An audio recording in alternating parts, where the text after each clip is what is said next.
Hello everyone, Alistair Gold here. Tottenham Hotspur, eh? It's never ever a quiet day. It really isn't. Even yesterday, I went to try and write some, a pretty positive piece on Christian Romero, and then everything with Harry Kane happened. And I must admit, I don't know about you guys, but I was surprised. I'm not often surprised by a lot of things in football, but for Harry Kane not to turn up on the day when he was expected to turn up to at Tottenham, I was surprised. I'll be honest. I'm completely honest. I don't know. Well, let's get into it. Let's get into it rather than me just kind of sounding off about that. So what are the facts? The facts are, as far as Tottenham Hotspur were aware, they were expecting Harry Kane to return Monday morning at Hotspur Way, Monday morning just gone, to do not only his COVID test, but also some blood work, the kind of blood work test that they do before they're able to start pre-season training. Unfortunately, Harry Kane did not appear. So again, today, there was obviously a will he be in today? And he was not in today. So, as of this morning, I was told that Tottenham were not aware when he was set to return. It should be pointed out that I also understand that Harry Kane, certainly as of Friday, was in the Bahamas. I'm led to believe that wasn't the last day of his holidays. So now you also have the other issue that comes with when Harry Kane does return to Hotspur Way, there will clearly have to be an element of isolation as well, because or whether before he even comes back to Hotspur Way. I think the way that Spurs have been going about it this summer, we've seen it with new signings, and we'll see it pretty much, I'd imagine, with anyone coming back into the country, especially because most of them are at the age where they probably haven't had their second jabs yet, possibly even their first jabs. Obviously, it's their choice and what they have, but yeah, I mean, what they seem to be doing is that they go into the lodge and they stay there for 5 days, and then they, they can use a private pitch alongside the lodge, which they're taken to, or they go to separately. So essentially, it's the equivalent of our gardens in our house if we were isolating. So yeah, there's that element as well. So we had this morning, like I say, that there was no current understanding of when Kane was returning. Then I'd say within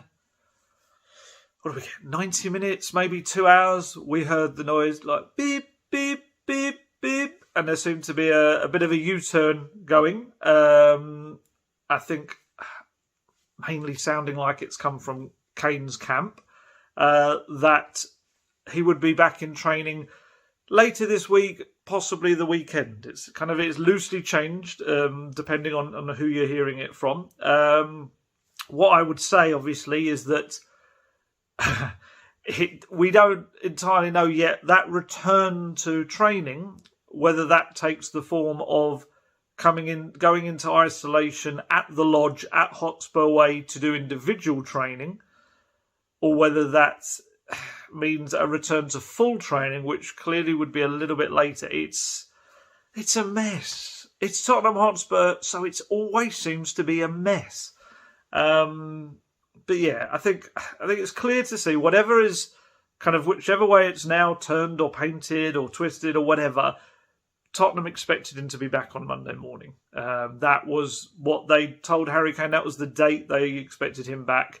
And what I would say is that Pierre-Emile Højbjerg and Giovanni Lo Celso were also expected back on Monday, but came back a few days earlier just to crack on it and get into it, I think.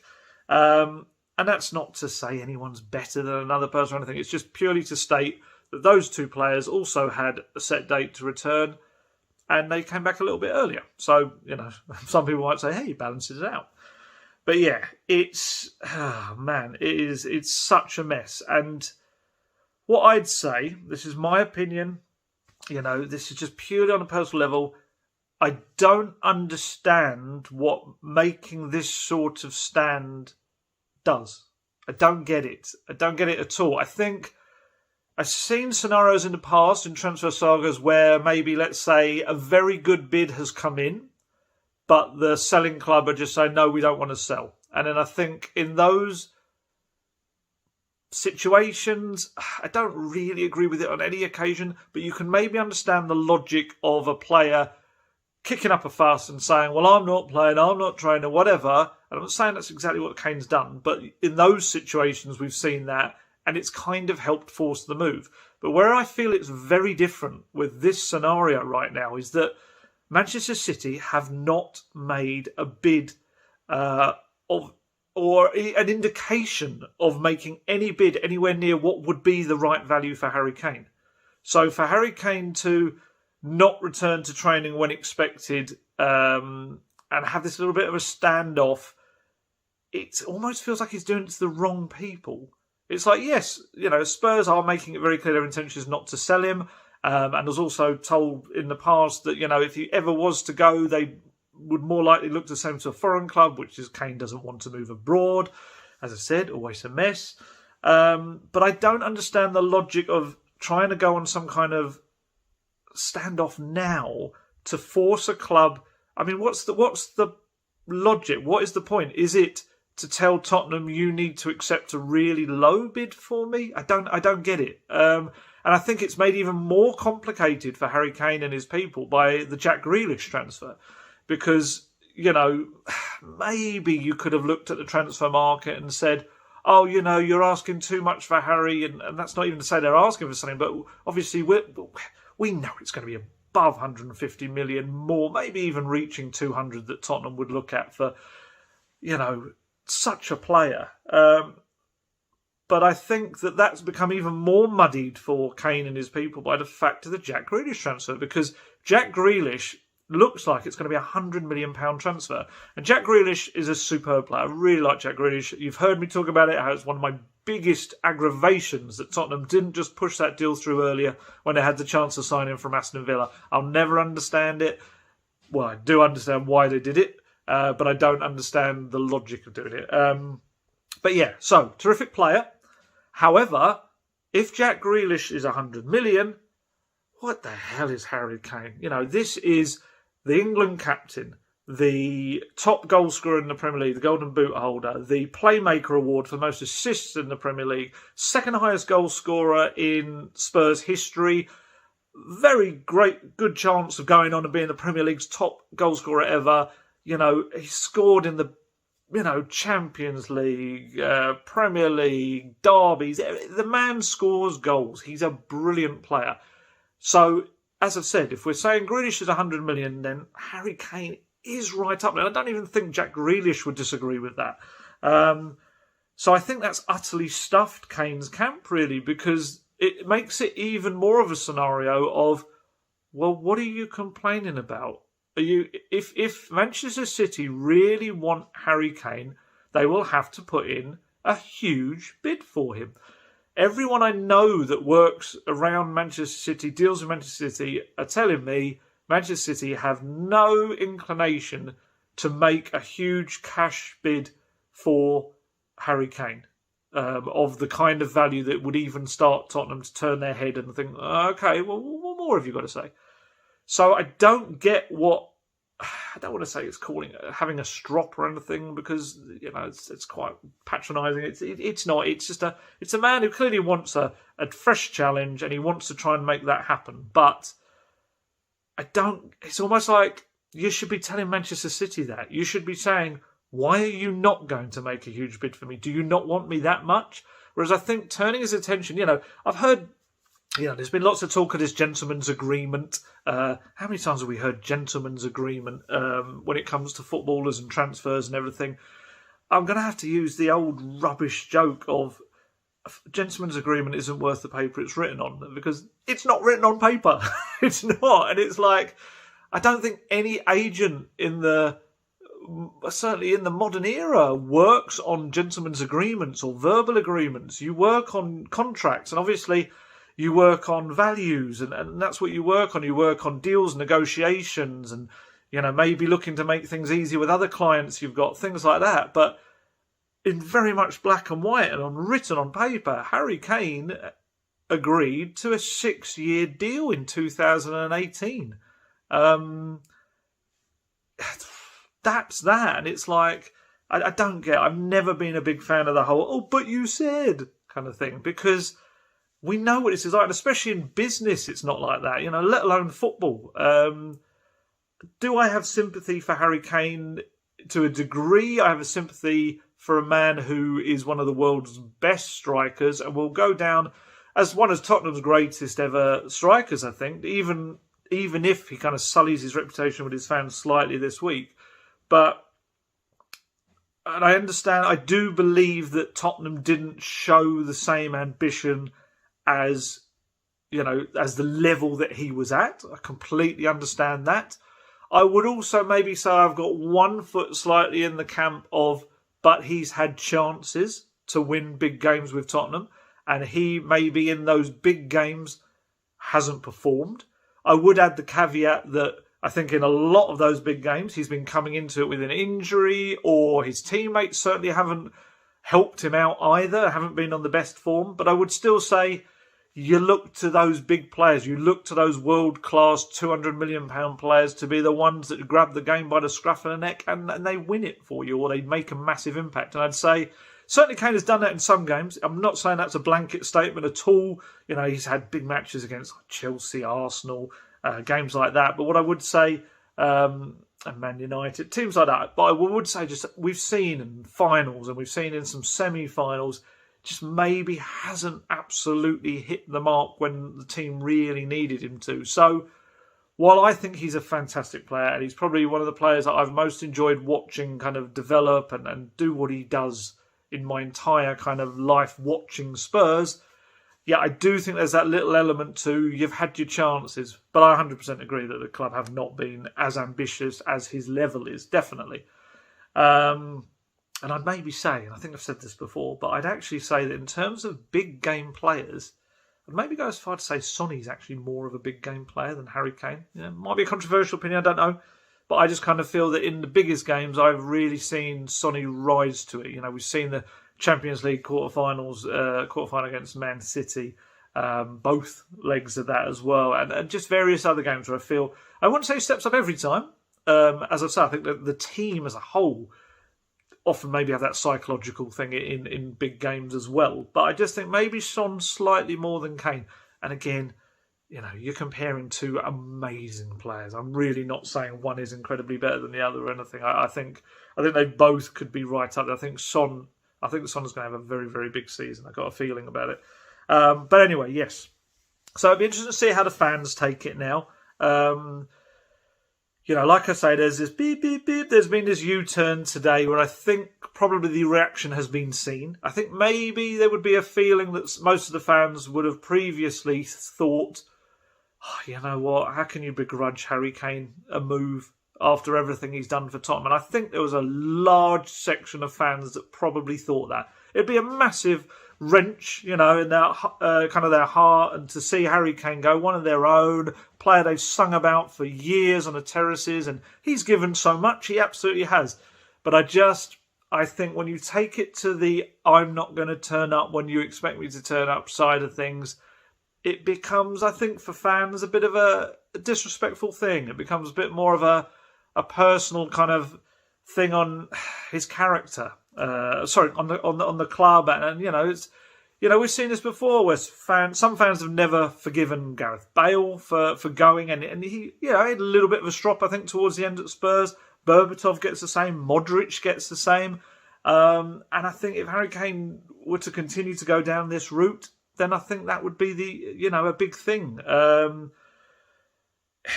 It would be such a shame. It would be such a shame, and I think that's why we're now seeing this. Oh, he'll be back. He'll be back. Don't worry. But obviously, there's a long time of this window to go, and there's a lot more twists and turns and everything.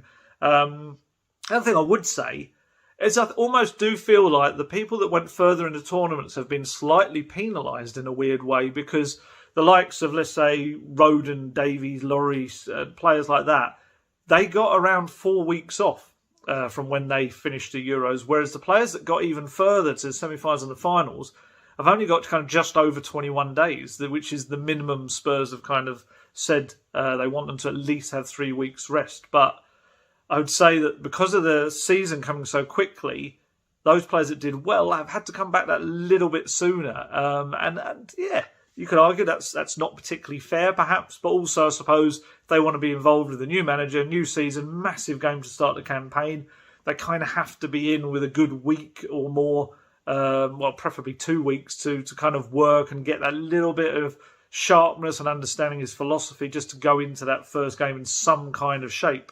But yeah, let's see where this plays out. I still stick by the view that I just can't see Man City offering the sort of money that would make any deal happen. There's obviously been talk of swaps with various players coming the other way. My problem with that is, and this is with no disrespect meant to Tottenham, it's more the scale of where Man City are at and the wages and everything. But if you're a Man City player, why would you come to Tottenham Hotspur right now? Do you see what I mean? And that's meant in no disrespect whatsoever. It's more, if you're at a team where you're guaranteed silverware, guaranteed a huge wage, why would you drop down to Tottenham? You know, it would have to be really well sold. And I struggle to see how that element of a swap deal works. Certainly some of the names I've seen mentioned, I'm just kind of like, really?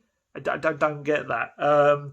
Which kind of then lends itself to a straight cash deal, which, by all the sounds of it, Man City aren't going to go that high. You know, if they do, then obviously there'll be something to talk about. But yeah, it's going to be very interesting to see. And especially, like I say, with Kane having been in the Bahamas up to, like I say, at least on Friday. I'm led to believe longer than that. And this is what happened last year. Last year was a bit unfortunate. He went off to the Bahamas again then, or he went off to the Bahamas previously.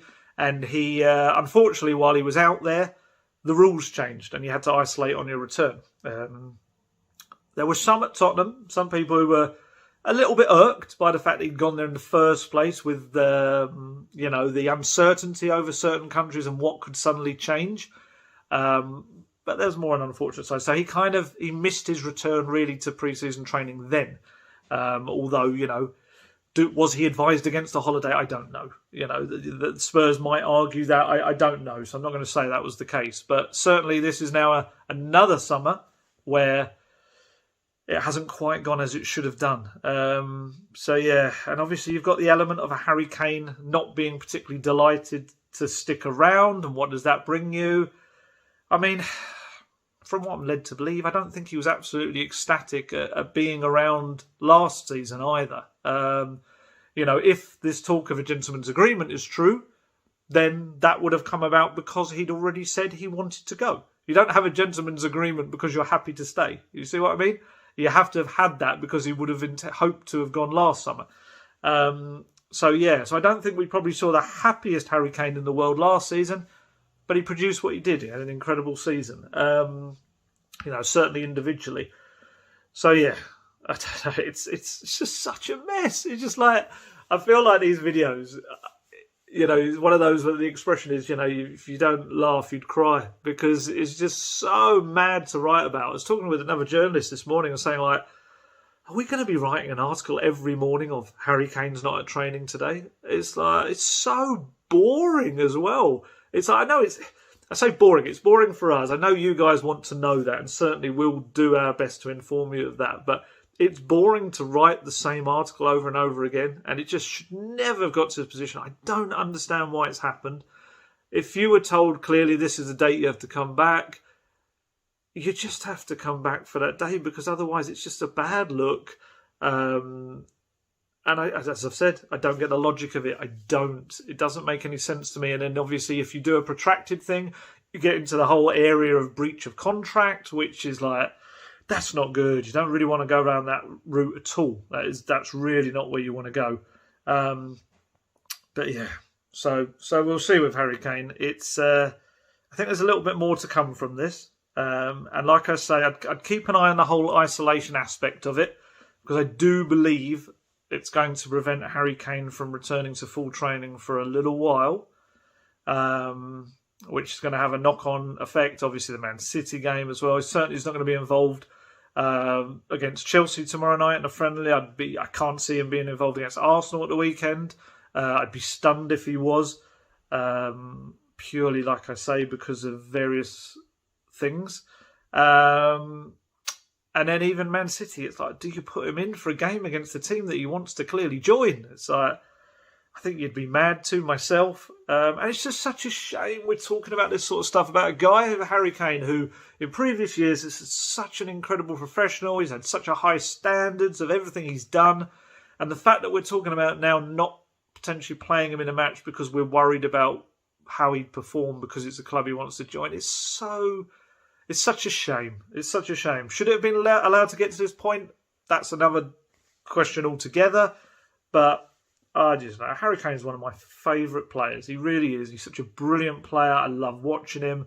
And it'd just be such a shame if he tarnishes everything he's done. And my hope is that he doesn't. My hope is that there's some kind of conclusion to this that doesn't bring that about.